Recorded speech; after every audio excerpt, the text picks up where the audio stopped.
प्रिय विद्यार्थियों, research methodology की इस कक्षा में आपका स्वागत है। आज हम एक महत्वपूर्ण विषय पर आपसे चर्चा करेंगे, सार्थकता परीक्षण या टेस्ट ऑफ सिग्निफिकेंस। आज का जो विषय है, इस विषय को दो बड़े भागों में बांट करके अध्ययन किया जाता है, लार्ज सैंपल यानी बड़े न्यायादर्श के रूप में और स्मॉल सैंपल यानी छोटे न्यायादर्शों के रूप में। इस क्लास में हम अपने विश्लेषण को बड़े न्यायादर्श के परिप्रेक्ष्य में सीमित रखेंगे। तो आइए प्रारंभ करते हैं सार्थकता परीक्षण।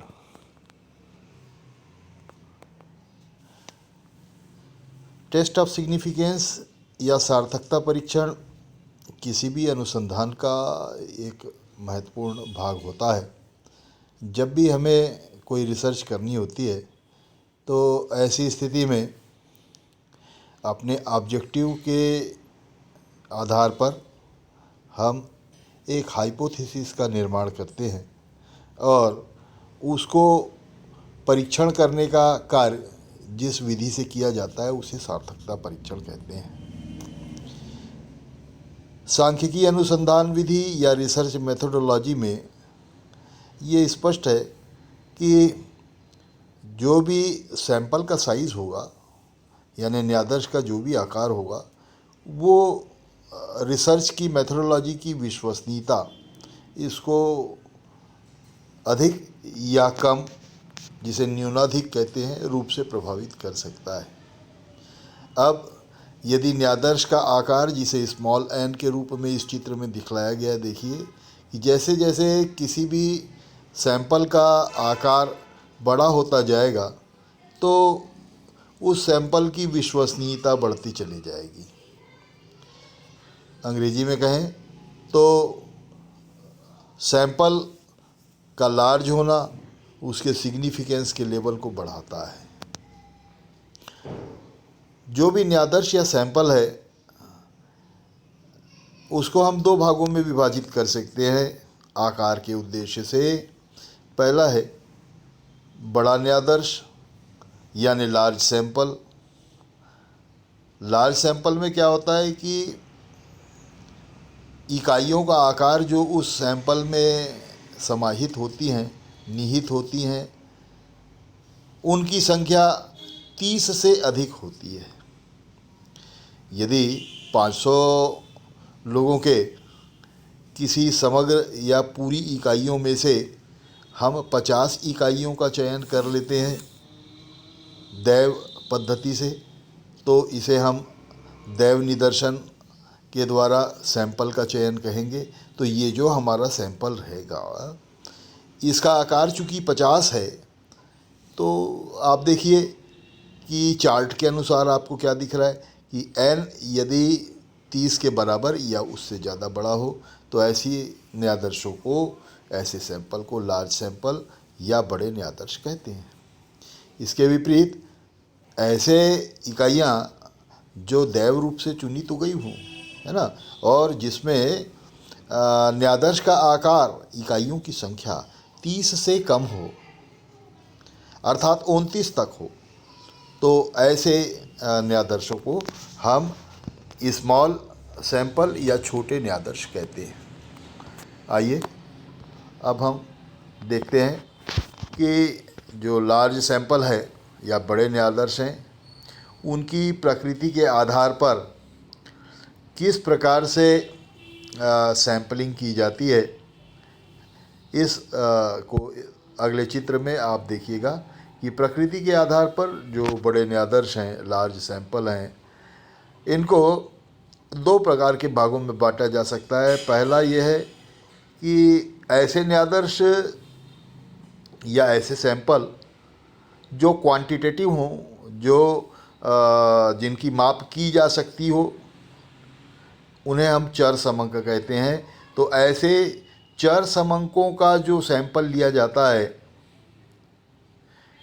ये संख्यात्मक तथ्यों पर आधारित होता है और इसकी हम अंकों में माप करना आसानी से किया जा सकता है या संभव होती है। तो ऐसी जो संख्यात्मक तथ्य हैं जिनको चर समंक कहा जाता है, आपने पढ़ा है ग्रेजुएशन के स्तर पर कि चर समंक जो होते हैं उनकी गणना की जानी संभव होती है। जैसे आयु 10, 15, 20 वर्ष, तो इसको हम अंकों में गणना कर सकते हैं। लोगों का वजन 25 किलो, 30 किलो, 50 किलो, इस प्रकार से इसका अपन क्या कर सकते हैं, गणना की जा सकती है। तो ऐसे संख्यात्मक तथ्य जिनकी गणना और माप करना संभव होता है उन्हें चर समंक कहते हैं। तो ऐसे समंकों का जो निदर्शन होता है या जो सैंपल कलेक्ट करने का तरीका होता है उसको सैम्पलिंग ऑफ वेरिएबल या चर समंकों का निदर्शन कहा जाता है। इसको डिटेल में आगे चल करके अपन लोग देखेंगे। आज दूसरा भाग जो है इस पे अभी हम चर्चा करते हैं। दूसरा प्रकार, प्रकृति के आधार पर यदि सैंपल्स को देखा जाए तो सैंपल दूसरा प्रकार जो रहता है वो गुण समंकों का निदर्शन। तो ऐसे समंक जो किसी भी आधार पर संख्या के रूप में मापे नहीं जा सकते बल्कि गुणों के रूप में मापे जा सकते हैं, तो इनकी भी सैम्पलिंग करनी संभव होती है। इसको गुण समंकों का निदर्शन या सैम्पलिंग ऑफ एट्रीब्यूट्स कहते हैं। तो एट्रीब्यूट का मतलब होता है गुणों की उपस्थिति या गुणों की अनुपस्थिति। तो जब किसी एक गुण की उपस्थिति या अनुपस्थिति के आधार पर सैंपलिंग की जाती है तो इसे गुण समंकों का निदर्शन कहते हैं। उदाहरण के तौर पे आप देख सकते हैं कि एक देश में रोजगार प्राप्त लोगों की संख्या या एक स्थान विशेष में रोजगार प्राप्त करने वालों की संख्या, तो रोजगार जो है वह गुणों की उपस्थिति माना जाता है। एक समंक में जितने लोगों को रोजगार प्राप्त है, यदि हम केवल एक गुण की चर्चा करना चाहें रोजगार की, तो ऐसी स्थिति में मान लो 100 लोगों का सैंपल है जिसमें से रोजगार प्राप्त लोगों की संख्या मान लीजिए 60 है, तो कहेंगे कि रोजगार के गुण की उपस्थिति है 60 और अनुपस्थिति है 40, यानी बचे हुए जो 40 लोग हैं उनमें रोजगार का गुण प्राप्त नहीं है उनको, अर्थात वे लोग बेरोजगार हैं। तो ऐसी स्थिति में आप देखते हैं कि जो रोजगार है वो गुण की उपस्थिति हुई, तो बेरोजगार जो है वो गुण की अनुपस्थिति हो गई। इसी प्रकार से यदि शिक्षा एक गुण है तो उसकी उपस्थिति शिक्षित हुआ और उसकी अनुपस्थिति अशिक्षित हुई। तो इस प्रकार से हम देखते हैं कि जो संख्यात्मक गुण हैं, जो संख्यात्मक माप जिनकी संभव नहीं है, ऐसे गुण हैं, उन गुणों को हम केवल उपस्थिति और अनुपस्थिति के आधार पर उनकी सैंपलिंग की जा सकती है। तो इस चार्ट में अभी आपने देखा कि किस प्रकार से दोनों प्रकार के जो समंक हैं वे समंकों की सैंपलिंग की जानी संभव होती है। अब यहाँ पर हम आपको सबसे पहले बतलाएंगे कि जो चर समंक हैं या ऐसे समंक जिन समंकों को आप माप सकते हैं, जिनकी संख्यात्मक माप संभव होती है, उनका सार्थकता परीक्षण किस प्रकार से करेंगे। तो test of significance in variables, उद्देश्य क्या होता है ऐसे समंकों को सार्थकता परीक्षण करने का।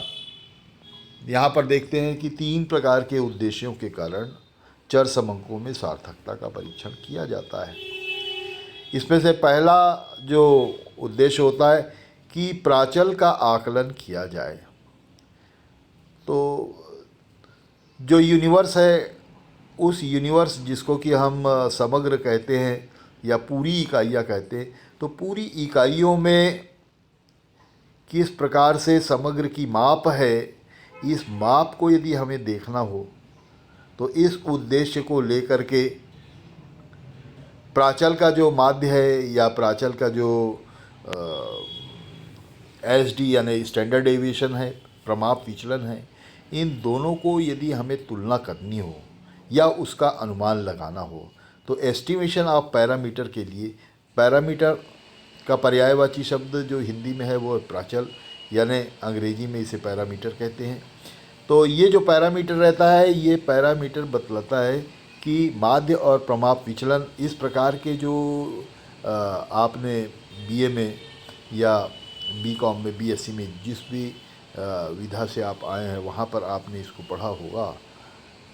तो माध्य, प्रमाप विचलन, कोरिलेशन यानी सहसंबंध, इस प्रकार के जो आपकी मेज़रमेंट यूनिट्स होती हैं, उन यूनिट्स की आकलन प्राचल का आकलन कहलाता है यदि समग्र के बारे में चर्चा करें, यानी यदि हम यूनिवर्स की चर्चा करते हैं। तो यूनिवर्स और सैंपल अर्थात समग्र इकाइयाँ और न्यादर्श इकाइयों के बीच में अंतर आप फिर से जान जाइए। आपने देखा कि यदि 5000 लोगों की एक पॉपुलेशन है, पॉपुलेशन को ही हिंदी में समग्र कहा जाता है, तो 5000 इकाइयों का यदि कोई हमारे पास में एक समग्र है या एक पॉपुलेशन है, उसमें से दैव तरीके से, रैंडम तरीके से यदि मान लीजिए हम 500 इकाइयों का चयन करते हैं। कई प्रकार की विधियां होती है जिनके द्वारा समग्र इकाइयों का चयन किया जाता, समग्र से न्यादर्श इकाइयों का चयन किया जाता है। वो यहाँ पर हमारे अभी अध्ययन का विषय नहीं है, लेकिन यहाँ पर आपको हम इस उद्देश्य के अंतर्गत ये बताना चाहते हैं कि जो प्राचलन है यानी समग्र की जो माप है, जैसे माध्य है, प्रमाप विचलन है, इनका अनुमान लगाने के लिए हम चर समंकों में सार्थकता का परीक्षण करना चाहते हैं। दूसरी बात कि यदि हमारे पास में जब समंक इकट्ठा हो जाते हैं तो ऐसी स्थिति में यदि हमें उनका सार्थकता का परीक्षण करना हो तो दूसरा उद्देश्य होता है सार्थकता परीक्षण का कि अवलोकित और प्रत्याशित मूल्यों की आपस में तुलना करना हो, to compare between observe and estimated value of variable. तो ऐसी स्थिति में जब हमारे को वास्तव में हमारे पास में यदि किसी न्यादर्श का एक मूल्य उपलब्ध है और वास्तव में उसका जो मूल्य होना चाहिए, इन दोनों के बीच में जो अंतर है इसको हम आपस में कंपेयर करते हैं। मतलब जो हमने अभी अध्ययन किया वो अवलोकित हो गया और जो गुण होना चाहिए उसे हम प्रत्याशित मूल्य कहते हैं। जैसे माना जाता है कि शहरी क्षेत्र में यदि 2300 कैलोरी के बराबर भोजन अगर आपने उपभोग कर लिया तो ऐसी स्थिति में वो आदर्श माना जाता है। हमने एक सैंपल लिया और उस सैंपल में माध्य निकाला, वो 1800 कैलोरी का निकलता है। तो ऐसी स्थिति में जो अवलोकित हमारी मूल्य है वो 1800 कैलोरी निकला, जबकि होना चाहिए था 2300 कैलोरी। तो इन दोनों के बीच का जब अंतर निकालना हो या उसको तुलना करना हो तो ऐसे उद्देश्य से भी हम क्या करते हैं कि सार्थकता का परीक्षण करते हैं कि यह जो अंतर निकला है ये सार्थक है कि नहीं। तो इस प्रकार से ये दूसरा जो हमारा उद्देश्य है वो अवलोकित और प्रत्याशित मूल्यों की आपस में तुलना है। तीसरी बात विश्वसनीयता की जांच। जो सैंपल लिया गया है वह विश्वसनीय है कि नहीं है, इस बात की जांच करने के लिए भी सार्थकता का परीक्षण किया जाता है। चलिए अब हम देखते हैं कि बड़े न्यायादर्शों में सार्थकता परीक्षण जब हम करने के लिए जाते हैं तो ऐसी स्थिति में कुछ मान्यताएं हैं। इन मान्यताओं को आपस में हम चर्चा करते हैं।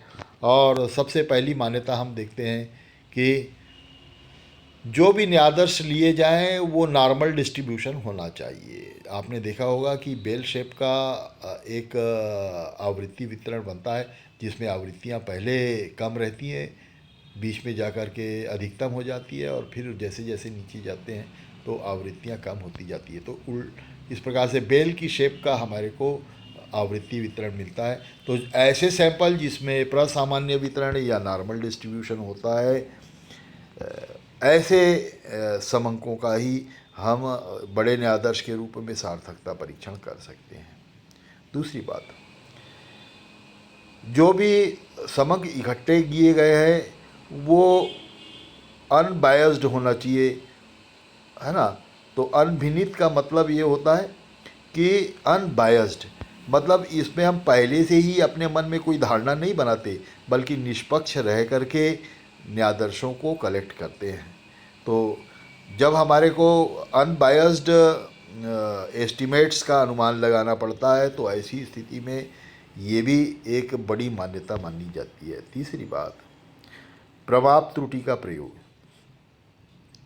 तो बड़े न्यायाधीशों का सार्थकता परीक्षण करते समय जो और मान्यता है कि हम प्रमाप त्रुटि का प्रयोग जरूर करते हैं, है ना। और इसीलिए सार्थकता परीक्षण को प्रमाप त्रुटि जो उपकरण है या एनालिसिस का टूल्स है, यही एक प्रमुख टूल है जिसके जरिए सार्थकता परीक्षण किया जाता है। तो use of standard error, SE जो लिखा हुआ है इसका मतलब है स्टैंडर्ड ईरर।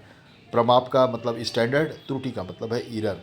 इसको विभ्रम भी कहा जाता है। त्रुटि का शुद्ध हिंदी शब्द है विभ्रम। तो प्रमाप विभ्रम भी कई बार पुस्तकों में आपको लिख करके मिलता है, तो इसको आप ऐसा ना समझें कि ये कोई विशेष दूसरा शब्द है। यह भी जो आपका है यह प्रमाप त्रुटि ही है। तो सूत्र के रूप में हम देखते हैं कि जो एक सैंपल की प्रमाप त्रुटि जो रहती है उस सैंपल के प्रमाप विचलन के बराबर होती है। तो इस प्रकार से प्रमाप त्रुटि सैंपल के उद्देश्य से देखा जाए तो वो उसका प्रमाप विचलन होती है। अब जब बड़े न्यायाधीश का सार्थकता परीक्षण हम करने के लिए जाते हैं तो यहाँ पर आप एक अपनी पुरानी धारणा को, जब हाइपोथेसिस टेस्टिंग आपने पढ़ा था तो ऐसी स्थिति में आप देखिए कि क्या कार्य आपने किया। तो सार्थकता का परीक्षण की प्रक्रिया है, process of test of significance है। इसमें देखिए सबसे पहले शून्य परिकल्पना का निर्माण किया जाता है, मतलब अनबायस्ड रह करके, अनभिनित रह करके यह विचार किया जाता है कि जो ऑब्जर्व्ड फ्रीक्वेंसी है और जो एस्टिमेटेड फ्रीक्वेंसी है इस दोनों के बीच में कोई अंतर नहीं है। मतलब जो घटना आपने अवलोकित की या जिसको ऑब्जर्व करके नोट किया है और जो स्टैंडर्ड था, मतलब जो एस्टिमेटेड है, इन दोनों के बीच में कोई अंतर नहीं है। ऐसी परिकल्पना मानना शून्य परिकल्पना कहलाती है, जिसको नल हाइपोथेसिस कहते हैं। तो पहली प्रक्रिया यह है कि एक रिसर्चर शून्य परिकल्पना तैयार कर लेता है, एक शोधार्थी शून्य परिकल्पना या नल हाइपोथेसिस को फ्रेम कर लेता है, बना लेता है। उसके बाद में दूसरे नंबर पर वह प्राचल का अनुमान लगाता है, मतलब जो भी सैंपल उसके पास में है या जो भी समग्र है उसके जो प्राचल आपके पास में है, प्राचल का मतलब है स्टैंडर्ड डेविएशन हो गया, माध्य हो गया, मध्यका हो गया, बहुलक हो गया, क्वार्टाइल डेविएशन हो गया, कोरिलेशन हो गया। इस प्रकार के जो भी पैरामीटर्स हैं, इन पैरामीटर्स का अनुमान लगाने का काम या गणना करने का काम किया जाता है। अब तीसरे नंबर पर जब ये एस्टिमेट ऑफ पैरामीटर हो जाता है उसके बाद में हम स्टैंडर्ड ईरर की गणना करते हैं, कैलकुलेशन ऑफ स्टैंडर्ड ईरर। तो प्रमाप त्रुटि की गणना करना सबसे आवश्यक कार्य है और इसका जो मूल्य निकलता है उसको जब हम एक टेबल के साथ में इंटरप्रिटेशन करते हैं या उसका निर्वचन करते हैं तो ऐसी आधार पे सार्थकता परीक्षण कंप्लीट हो जाता है। तो प्रमाप त्रुटि का अनुमान लगाना, उसके लिए एक फार्मूले होते हैं जो कि नीचे भी अपन लोग अध्ययन करेंगे। चौथी बात जो सार्थकता परीक्षण की प्रक्रिया में आपने सीखी थी पहले, वो ये कि निर्वचन करने का कार्य, जो भी स्टैंडर्ड ईरर का मूल्य निकला, यदि दोनों प्राचलों के बीच में, मतलब जो दो पैरामीटर हैं, एक तो एग्रीगेट के लिए मतलब समग्र या पॉपुलेशन का, और दूसरा जो आपका है वो न्यायाधीश का, तो इन दोनों प्रकार के जो आपने पैरामीटर निकाले, यानी दोनों का मीन जैसे मान लीजिए आपने निकाला है समांतर माध्य, तो इन दोनों के बीच में जो अंतर है, जब प्रमाप त्रुटि की आप गणना कर लोगे तो ऐसी स्थिति में दोनों प्रकार के माध्यमों के बीच का अंतर यदि जो हमने स्टैंडर्ड एरर निकाला या प्रमाप त्रुटि निकाला उसका 3 गुना से ज़्यादा है तो उस अंतर को सार्थक माना जाता है ना। और यदि दोनों प्रकार के माध्य के बीच में जो अंतर निकला है वो स्टैंडर्ड एरर के 3 गुने से कम है तो ऐसी स्थिति में इसे हम सार्थक नहीं मानते और सोच लेते हैं कि ये दैविक कारणों से अंतर आया है ना, और इसलिए इसको हम छोड़ सकते हैं। तो ये एक प्रक्रिया थी। इस प्रक्रिया को समझाने का उद्देश्य ये है, आपको फिर से हमने इसलिए समझा दिया है जिससे कि आगे की जब आप सार्थकता परीक्षण की गणनाएं करेंगे तो आपके दिमाग में ये बात आ जाएगी कि सबसे पहला काम शून्य परिकल्पना का निर्माण करना है, फिर उसके बाद में आप माध्य मध्यिका बहुलक जो कुछ भी है उसकी गणना कर लेंगे, फिर उसके बाद में आप निर्धारित की गई जो नीचे विधियां मैं बतलाऊंगा अभी आपको, उससे प्रमाप त्रुटि का अनुमान लगा लोगे और प्रमाप त्रुटि का जो मूल्य निकलेगा उसको हम दोनों प्रकार की जो गणनाएं हैं जिसमें कि हम दोनों माध्यमों के बीच का जो अंतर निकालेंगे या दोनों प्रमाप विचलनों के बीच का अंतर निकालेंगे वह हमारी प्रमाप त्रुटि से 3 गुना से ज़्यादा है या 3 गुने से कम है, तो इसके आधार पर सार्थकता को ज्ञात किया जा सकता है। चलिए अब हम यहाँ पर आपको अलग अलग प्रकार के जो आपके स्टैटिस्टिक हैं यानी प्रतिदर्शज हैं उनकी प्रमाप त्रुटियों की गणना करना बताते हैं। तो प्रतिदर्शज का मतलब वही आप समझ गए हैं कि माध्य मध्यिका बहुलक प्रमाप विचलन सहसंबंध गुणांक माध्यम विचलन गुणांक, इस प्रकार के जो कुछ भी अध्ययन आपने ग्रेजुएशन के लेवल पे किया है वो सभी प्रतिदर्शज हैं। और ये प्रतिदर्शज किसके होते हैं? जो न्यायादर्श आपने कलेक्ट किया है उससे प्राप्त होगा।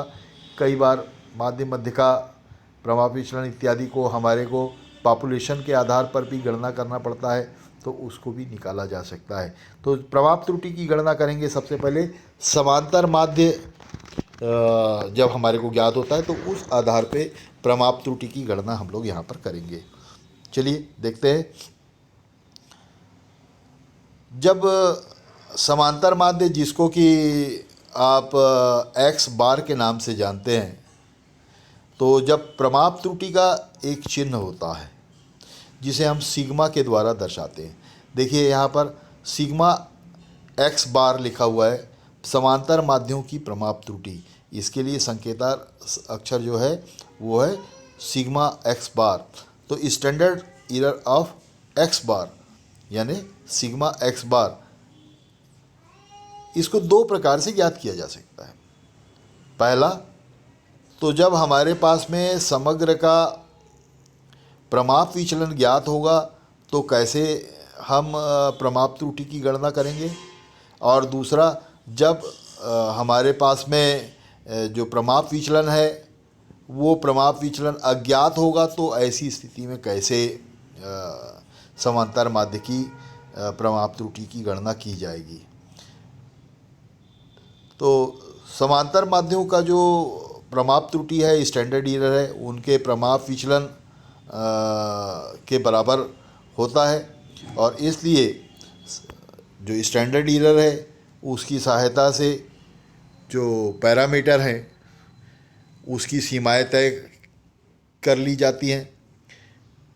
और इस सीमा का मतलब होता है प्लस माइनस, जितना स्टैंडर्ड एरर आपका निकल करके आएगा ना उतना स्टैंडर्ड एरर को हम जोड़ देंगे तो ये उसकी बड़ी सीमा तय हो जाएगी और माइनस कर देंगे तो वो छोटी सीमा लोअर लिमिट तय हो जाएगी। तो इस प्रकार से हम क्या करते हैं कि प्राचल के माध्य की सीमाएं ज्ञात कर लेते हैं।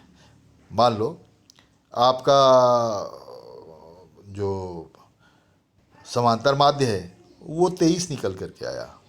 अब यदि मान लीजिए इसकी प्राचल की सीमाएं तय करनी है हमारे को, तो ऐसी स्थिति में स्टैंडर्ड एरर की गणना करेंगे और वो मान लो 1 आ जाता है और माध्य आपका मान लो 23 आया, तो 23 प्लस माइनस 1 कर देंगे तो इस प्रकार से क्या होगा कि 22 और 24, तो जो लोअर लिमिट हो जाएगी वो 22 हो जाएगी और जो अपर लिमिट है वो 24 हो जाएगी। इस प्रकार से सीमाओं को भी तय कर लिया जाता है। तो न्यायादर्श माध्यमों के बीच में जो अंतर है, उस अंतर को ज्ञात करने के लिए हम इस विधि का प्रयोग करते हैं और ये देखते हैं कि जो हमारा समग्र का यानी यूनिवर्सल का समांतर माध्य है और जो हमारे न्यायादर्श का समांतर माध्य है, इन दोनों के बीच में जो अंतर निकल रहा है वो महत्वपूर्ण है कि नहीं है। मान लीजिए एक उदाहरण आप छोटा सा लेकर के मैं आपको समझाता हूँ कि यदि 500 लोगों का एक सैंपल लिया गया 5000 के पॉपुलेशन में से, और ऐसी स्थिति में एवरेज हाइट यानी जो उनका माध्य ऊंचाई ज्ञात की गई, तो सबकी ऊंचाई नोट करके माध्य निकाला, तो न्यायादर्श का माध्य मान लो 23 निकल रहा है और मान लीजिए 23 इंच निकल रहा है, और जो यूनिवर्स का जो माध्य है वो मान लो 27 इंच निकल रहा है। तो इस प्रकार से पहले से दिया हुआ है कि भाई यूनिवर्सल में 5000 लोगों का जो समांतर माध्य जब सबका अध्ययन किया गया था तो ये 27 आया था, पर हमने जो 500 लोगों का सैंपल लिया उसी 5000 में से 500 का सैंपल ले लिया दैव निदर्शन तरीके से। तो इस प्रकार से उसमें जो भिन्नता आई, तो इस भिन्नता को प्रमाप त्रुटि के माध्यम से इसकी गणना की जा सकती है, अनुमान लगाया जा सकता है। देखते हैं इसका सूत्र क्या है।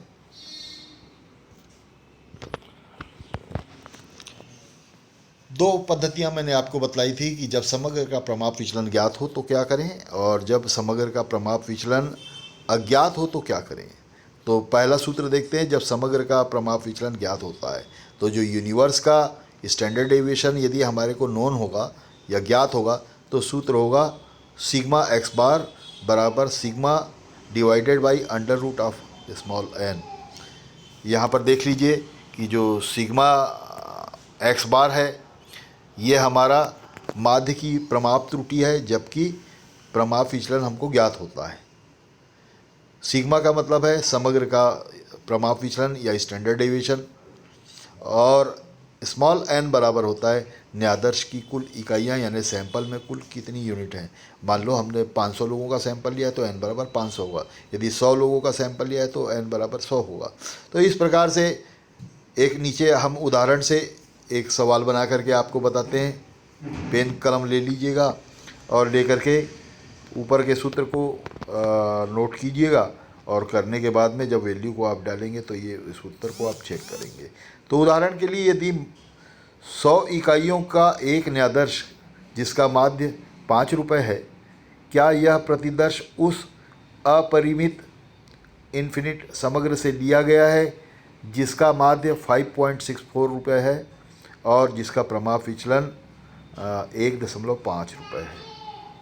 इस सवाल को हल करना है, जिसमें हम देखेंगे कि जो सैंपल है और जो आपका यूनिवर्स है, इन दोनों के माध्यों के बीच में किस प्रकार से फ़र्क है या इनकी सार्थकता किस प्रकार से प्रमाप त्रुटि के माध्यम से मापी जा सकती है। तो प्रमाप त्रुटि की गणना करने के लिए ऊपर का सूत्र लगा देंगे, और यहाँ पर आप देखेंगे माध्य की प्रमाप त्रुटि सिग्मा एक्स बार बराबर sigma divided by under root small N.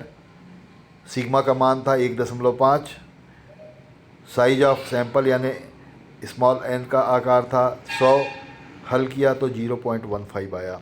अब हमने देखा कि समग्र का जो माध्य है ना, वो माध्य आपका 5.64 है, और जो गणना करके न्यायादर्श का माध्य निकाला गया था वह 5 रुपये है, सवाल में दिया हुआ है। तो 5.64 में से 5 को घटा देंगे 0.64 होगा। अब हम देखते हैं कि माध्य का अंतर 0.64 जो है वह प्रमाप त्रुटि 0.15 के 3 गुने से कम है या ज़्यादा। तो यहाँ पर 0.15 का 3 गुना होता है 0.45। अब चूँकि 0.64 ये ज़्यादा है किससे, 0.45 से, इसलिए हम कहेंगे कि यह न्यायादर्श इस समग्र से नहीं लिया गया है। और यदि मान लीजिए इसका मूल्य 3 गुने से ये 0.64 की जगह यदि मान लो 0.37 आता तो हम कहते कि नहीं, यह न्यादर्श इसी समग्र से लिया गया है। तो इस प्रकार से हमने क्या किया कि सार्थकता का परीक्षण किया, जबकि समग्र का प्रमाप विचलन हमारे को ज्ञात है। एक और विधि का यहाँ पर हम प्रयोग करेंगे, जिसमें अब समग्र का प्रमाप विचलन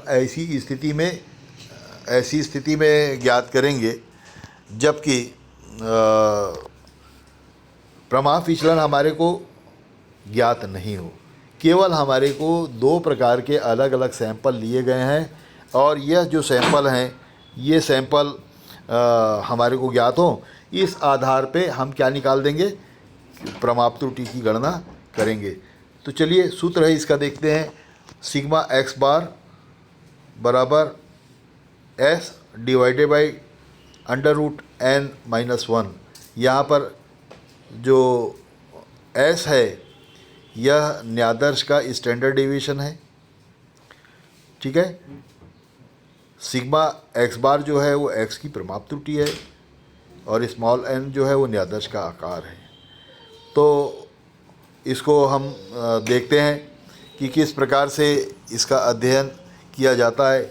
सूत्र में आपने देखा कि s divided by under root n minus 1 ये वास्तविक सूत्र है, लेकिन आप जानते हैं कि जो ये लार्ज सैंपल है यानी सैंपल का आकार बहुत ज़्यादा है, तो ऐसी स्थिति में एक को घटावें या नहीं घटाएं इसका कोई बहुत फ़र्क नहीं पड़ता। इसलिए सामान्य प्रचलन में सूत्र में n को में से एक को जो घटाया था ऊपर आपने, उस एक को ना घटा करके यदि उसको केवल n भी नोट कर देते हैं तो इस सूत्र में कोई गलती नहीं आती और रिज़ल्ट वही रहते हैं जैसा कि पहले थे। उदाहरण के लिए अब आप देखिए, एक सवाल है, फिर से पेन कलम लीजिएगा और सवाल को बनाइएगा कि व्यक्तिगत पदों के जो हमारे प्रतिदर्श हैं उसके बारे में निम्नलिखित तथ्य ज्ञात हैं। यदि माध्य बराबर 172, प्रमाप विचलन बराबर 12 और सैंपल का साइज जो है स्मॉल n बराबर 64 है। सवाल में दिया गया है कि 99.73% सार्थकता स्तर पर समग्र माध्य की सीमाएं इसको ज्ञात करके बताइए। तो अब ऐसी स्थिति में आप क्या करेंगे कि सबसे पहले इस सूत्र का प्रयोग करो और सूत्र में आप क्या करेंगे कि जो न्यादर्श का प्रमाप विचलन s है divided by under root n करेंगे। तो न्यादर्श का प्रमाप विचलन 12 है और साइज़ ऑफ सैंपल जो है n बराबर 64 है। जब इसको हल करेंगे तो ये आपका उत्तर आएगा 1.5। अब 1.5 आपका जो स्टैंडर्ड एरर है वो आ गई। अब क्या करो कि 99.7% सार्थकता स्तर पर जो कि सवाल में दिया ही हुआ है, यहाँ पर समग्र की सीमाएं जब अपन लोग तय करेंगे तो ये क्या होगा कि आप देखिए कि हमारे पास में माध्य जो था सवाल में दिया गया है 172, इसमें से प्लस माइनस जो अभी आपका स्टैंडर्ड एरर आया उसका 3 गुना कर दो, ठीक है। तो 1.5 डिवाइडेड मल्टीप्लाइड बाई 3 उत्तर आ जाएगा आपका जो सीमा को तय करेंगे तो आ जाएगी कि इसमें से आप क्या करोगे 172 में प्लस करके ये जो मूल्य आया उसको जोड़ो और 172 में से माइनस करके मूल्य उसको जोड़ो। तो जब हम इसको घटाएंगे तो ऐसी स्थिति में 167.5 लोअर लिमिट आएगी, क्योंकि अपन में 3 गुणित 1.5 यानी 4.5 अपन ने कितने में से घटा दिया 172 में से, तो ये लोअर लिमिट निकाल दिया और 4.5 जोड़ देंगे तो 176.5 आ गया, ये अपर लिमिट आ गई। तो इस प्रकार से हम लिमिट्स की गणना कर लेते हैं। तो यहाँ पर अभी आपको प्रथम भाग में हमने लार्ज सैंपल का किस प्रकार से प्रमाप त्रुटि की गणना की जाती है या उसका सार्थकता परीक्षण किया जाता है इसको बतलाया। धन्यवाद।